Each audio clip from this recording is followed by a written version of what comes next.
Good morning students.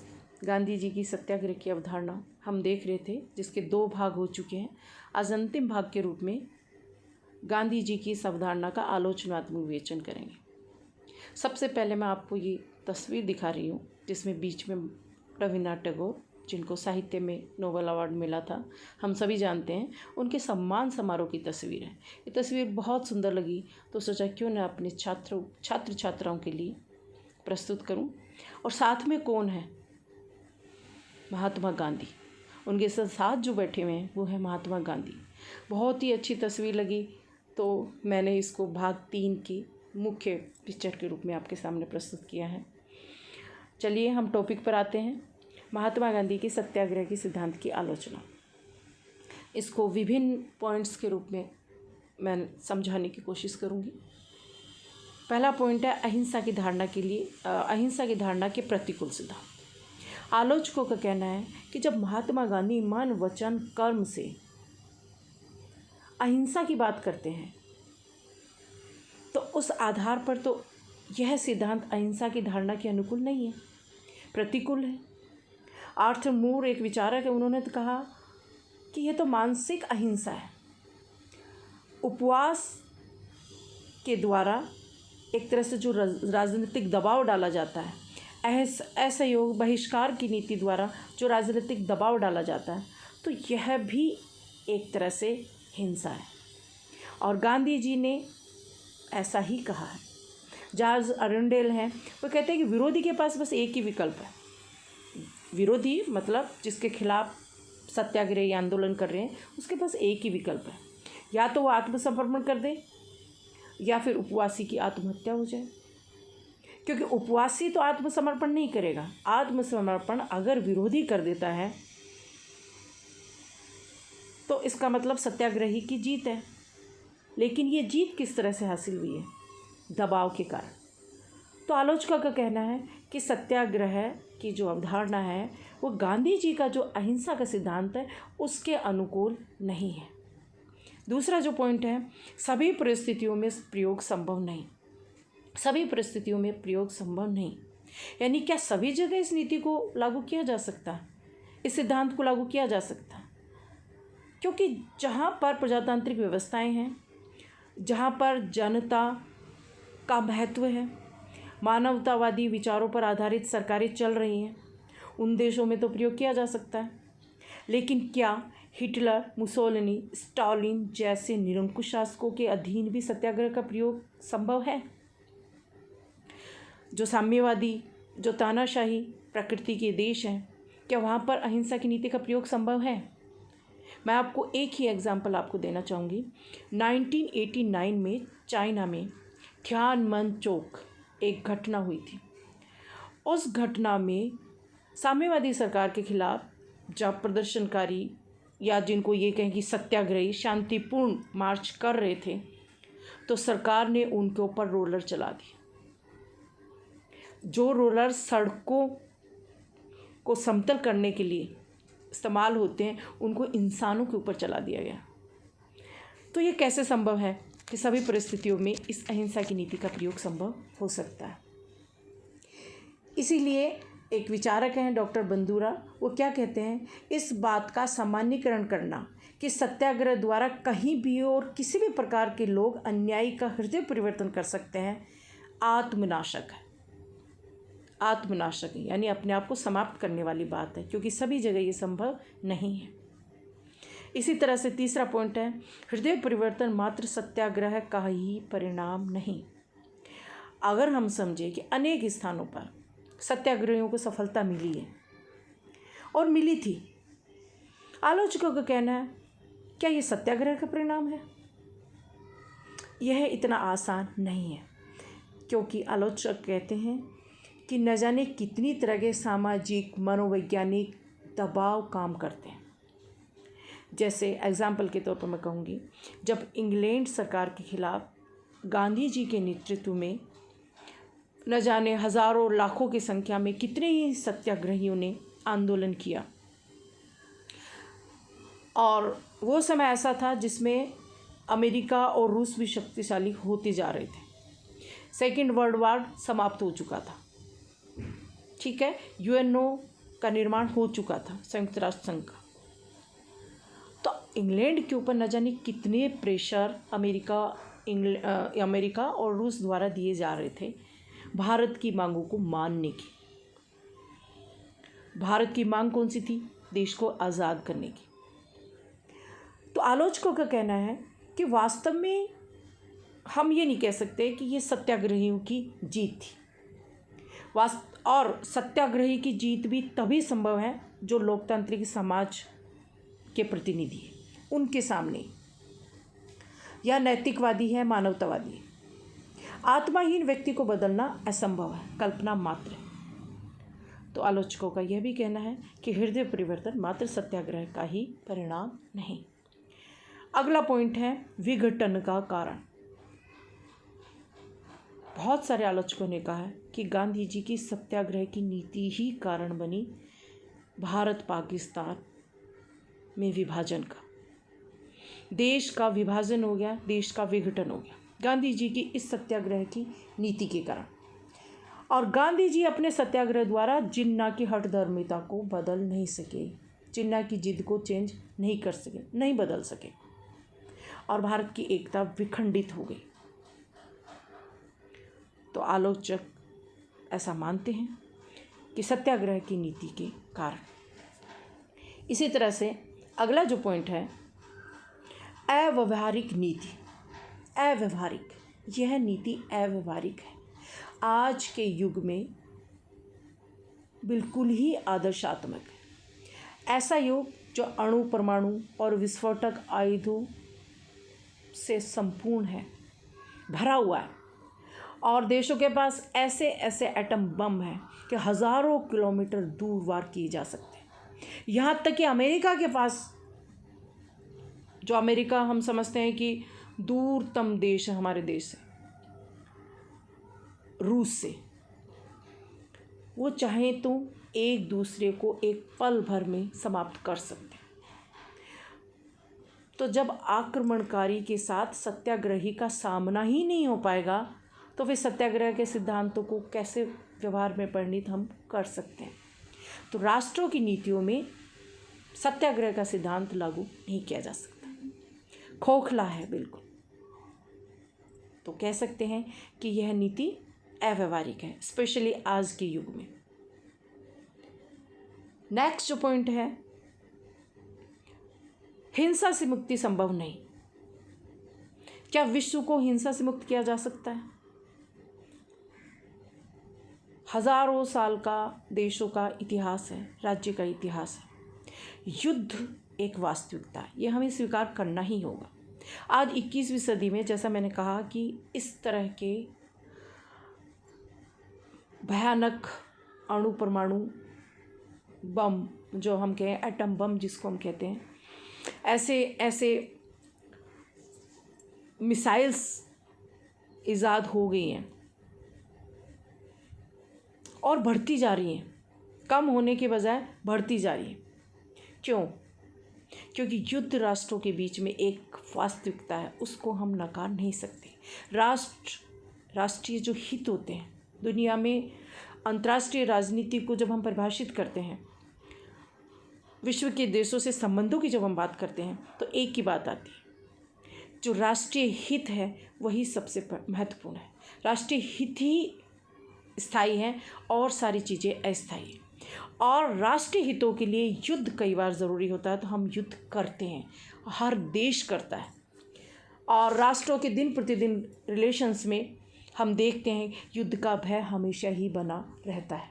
तो अंतर्राष्ट्रीय समस्याओं का जो हम कहें कि बहुत ही समझना उनको बहुत कठिन है।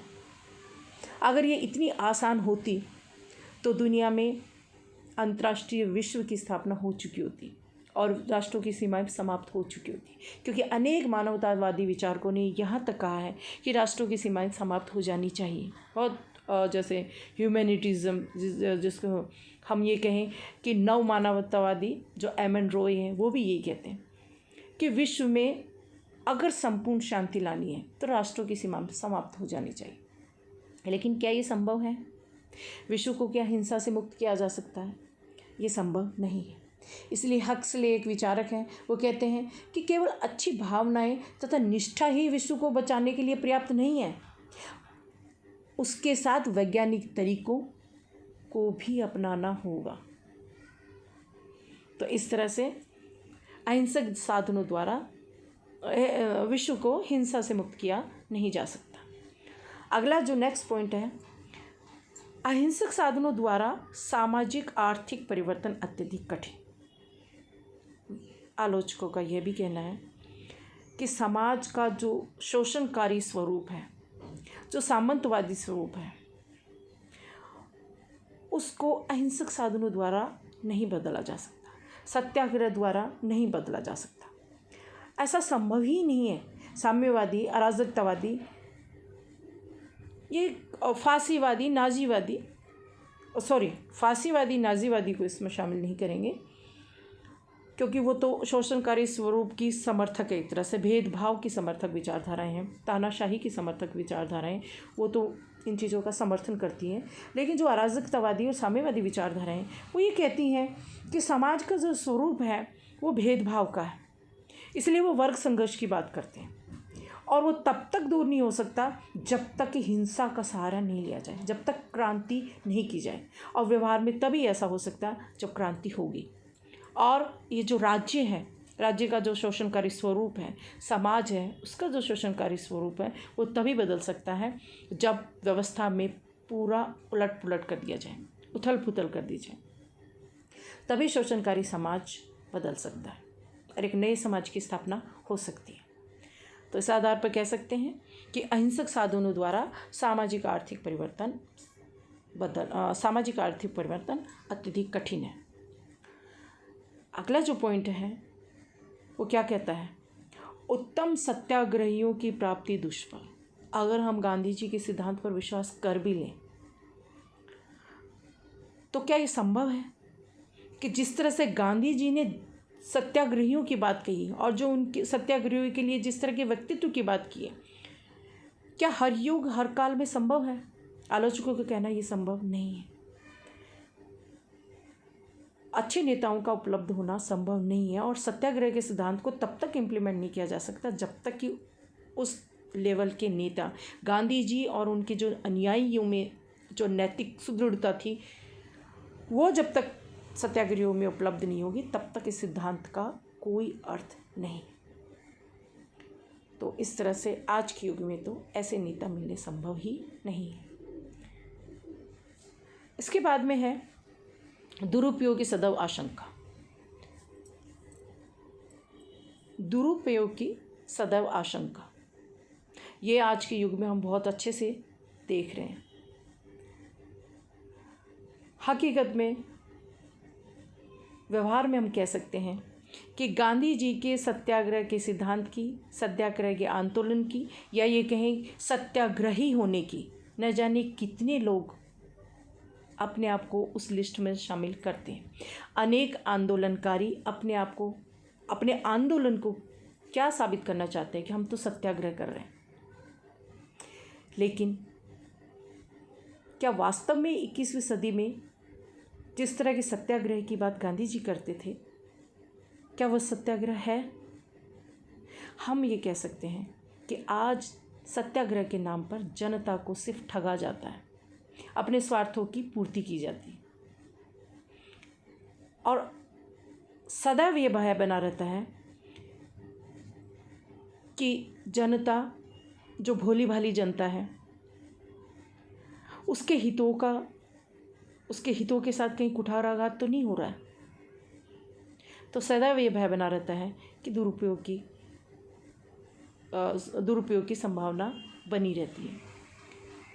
अगला जो पॉइंट है, अच्छी भावनाओं के साथ तार्किक सोच आवश्यक।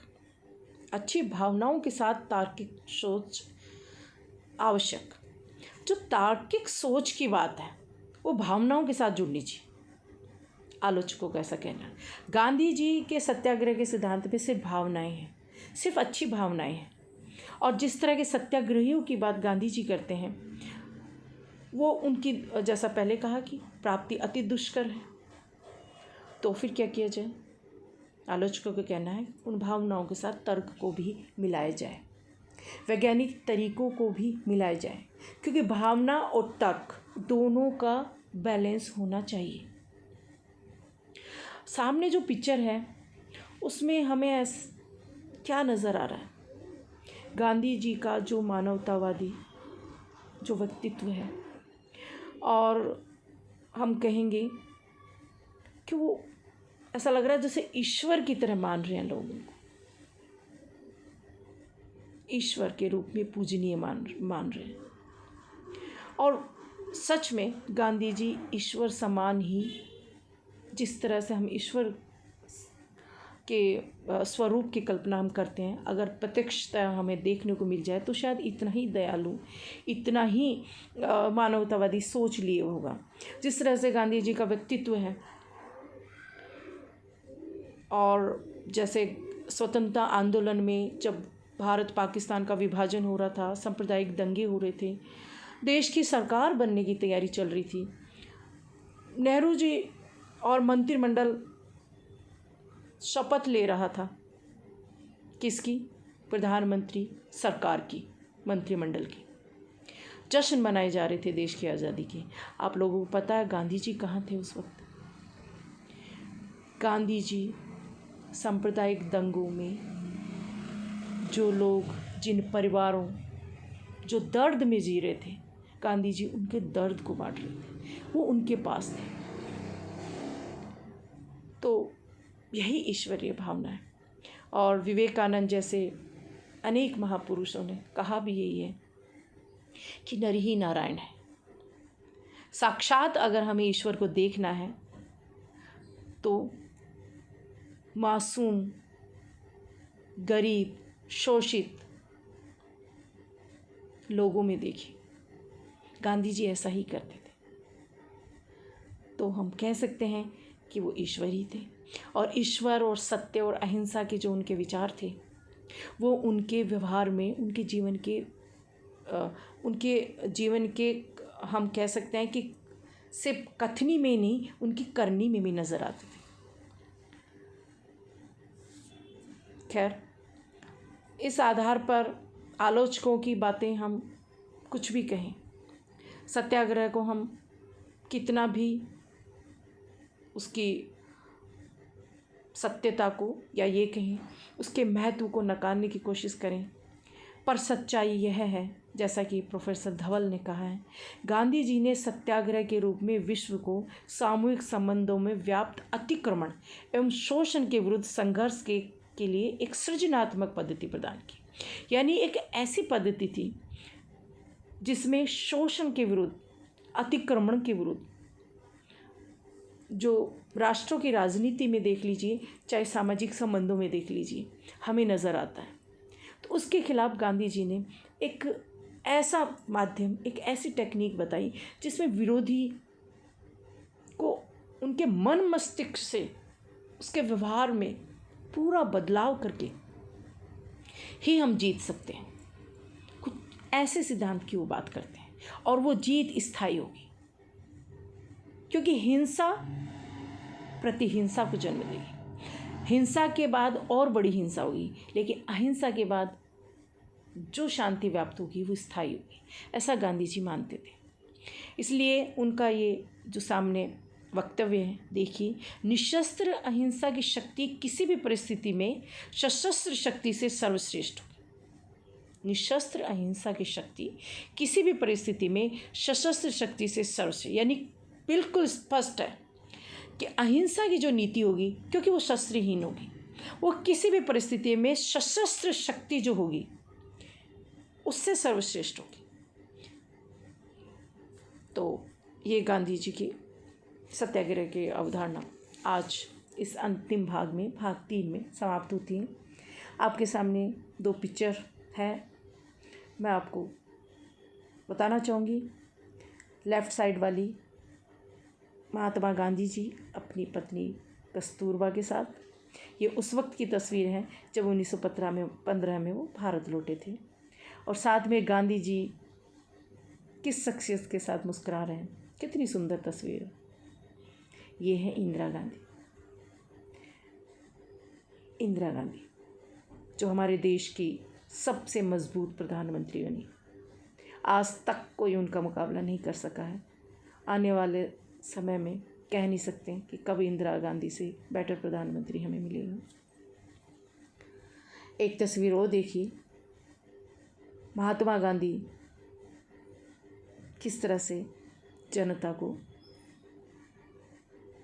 अंग्रेज़ों के खिलाफ एक वक्तव्य देखें तो कुछ भी तो नज़र नहीं आता, लेकिन कितने हज़ारों लोग सामने हैं।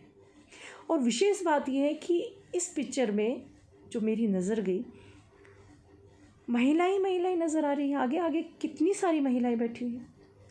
ये वो टाइम था आज़ादी। आज भी हम देखते हैं कि महिलाएं जब बाहर निकलती हैं तो उनके लिए इतना आसान नहीं होता। हालांकि अब समय बहुत बदल चुका है, लेकिन उस ज़माने की बात कीजिए, 100 साल पहले की बात है। महिलाओं के लिए घर से बाहर निकलना कितना मुश्किल था, और महात्मा गांधी ने उनको आंदोलनकारी बना दिया। और सिर्फ आंदोलनकारी ही नहीं, अनेक स्थानों पर हमारी कई वीरांगनाएं, स्वतंत्रता जो सेनानी थी, उन्होंने नेतृत्व भी किया, जिसमें हम कह सकते हैं मुख्य का मैं नाम लेना चाहूँगी सरोजनी नायडू, अरुणा आसफ अली, सुचेता कृपलानी, एनी बेसेंट, भीखाजी कमा। अरुणा आसफ अली के बारे में तो मैं कहूँगी कि वो बहुत ही रूढ़िवादी परिवार से थी, लेकिन अपने परिवार और स्त्रीत्व के तमाम बंधनों को अस्वीकार करते हुए वो जंग आज़ादी में कूद पड़ी और अपनी कर्म भूमि इसी को बना लिया। भारत छोड़ो आंदोलन में अरुणा आसफ अली ने ही राष्ट्रीय झंडा फहराया था 9 अगस्त 1942 को, और उस दिन से शुरुआत हुई थी। एक तरह से कह सकते हैं कि आंदोलन की जो अगुवाई करने वाले नेता थे, उनमें प्रमुख भूमिका अरुणा आसफ अली की थी। भारत कोकिला नायडू ने खिलाफत आंदोलन, सविनय अवज्ञा आंदोलन, इनमें भाग लिया। इसके अलावा कई ऐसी विदेशी महिलाएं भी थी। सिस्टर निवेदिता, जो विवेकानंद के जीवन दर्शन से प्रभावित होकर के भारत आई और भारत की आज़ादी की लड़ाई में कूद पड़ी।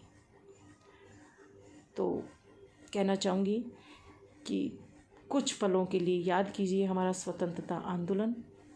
याद कीजिए कि कभी हम गुलाम थे, हमारे ऊपर विदेशियों का शासन था, और कितने सारे लोगों ने, ये देखिए, ये पिक्चर देखिए, महात्मा गांधी का तो अमिट योगदान है ही, लेकिन ये जो नीचे बैठे हुए लोग हैं, इनका भी योगदान है। तो इस तरह से हमें आज़ादी प्राप्त हुई, जिसमें गांधी जी के सत्याग्रह के आंदोलन की भी महती भूमिका। Thank you.